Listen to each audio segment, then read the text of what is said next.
Alright guys, James Gamage here, welcome to episode 4 of the Bayern Munich crew. And as you see there, we kick off this episode with a transfer offer for Frank Ribery. Obviously, in the last episode, Frank Ribery actually did come to me and say he wants to leave Bayern, which was a big shot to be honest. He was playing quite well in the league and he just came out with it. And to be honest, I did actually ask you in last episode, do we want to get rid of Frank Ribery? And you guys, the majority of you guys did say, in fact, replace Frank Ribery with the likes of El Shaarawy and Royce. But you will actually see in this episode what I actually do with Ribery. We also get a transfer for Robert Lewandowski from Chelsea. 29.5 million isn't enough in my opinion, so a difference of 60 million, which is quite a lot, and I wasn't expecting Chelsea to obviously accept that, and they didn't. They said that is far too much for a player like Lewandowski, so I wasn't very surprised there.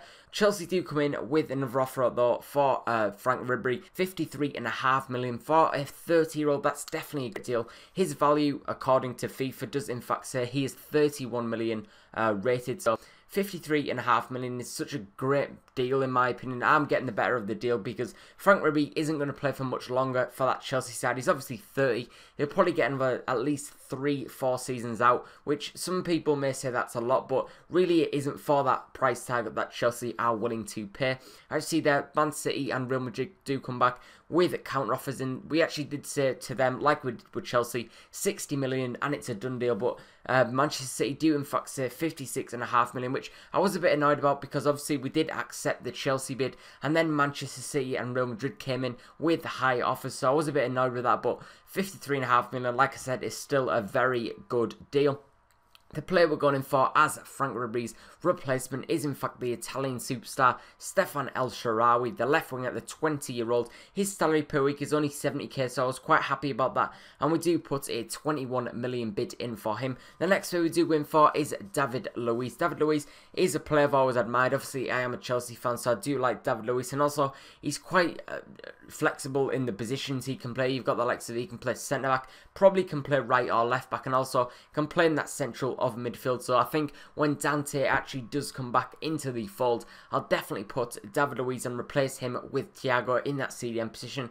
The next we do in fact go in for is Luis Suarez of Liverpool. Luis Suarez obviously in real life playing unbelievable. I do believe got 29 league goals in the Premier League this season. Astonishing. Probably going to get the 30 goal mark and plus by the time that this season does in fact end. We do put a 20 million bid in plus Mario Mandzukic. Mario Mandzukic is a player that I really do like, but it's for a player like Luis Suarez. I definitely swap them around. The next player we do go in for is in fact James Rodriguez, the Colombian from AS Monaco. He's 22 years of age and it does say his value is 12.5 million, but I know for a fact AS Monaco are definitely not going to sell him for that. And actually, I did actually notice that he has recently joined them, so I actually can't sign him at the moment. As you see there, just in also talks with Luis Suarez. Barcelona are in talks with Liverpool over the transfer of Luis Suarez for 39 million.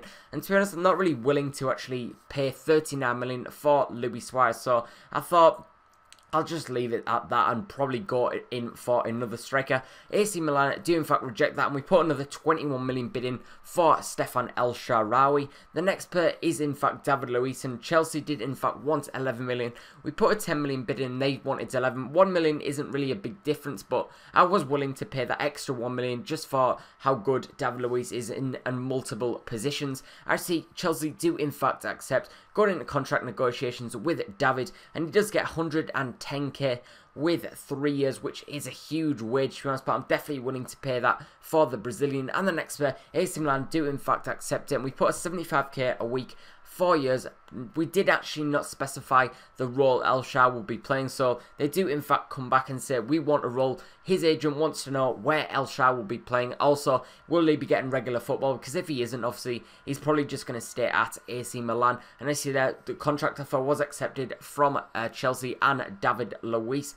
I see it is in fact contract offer declined from El Shaarawy and his agent. So we do put a crucial first team player. He's definitely going to be a crucial first team player. Obviously Frank Ribery was a crucial when he was playing left midfield, and obviously Stefan is replacement for the Frenchman. So I'm definitely going to play El Shaarawy in the majority of games, and he does in fact accept that. So we have brought 2 players in this transfer window. Probably should have brought more in, but guys, for the January transfer window, I'll definitely bring out in a few more players, so definitely leave in that comment section below when we get closer to that January transfer window your play suggestions, who I should bring in, etc. Going to the first game of this episode though, and we are going to be playing against SC Freiburg. SC Freiburg are one of the relegation favourites actually, so we're going into this game hoping we could pick up another 3 points. Like you've seen in the previous episodes, we are actually unbeaten in the league. We haven't actually lost yet, which is a great achievement. Really happy with the boys, and hopefully that can progress and hopefully move on.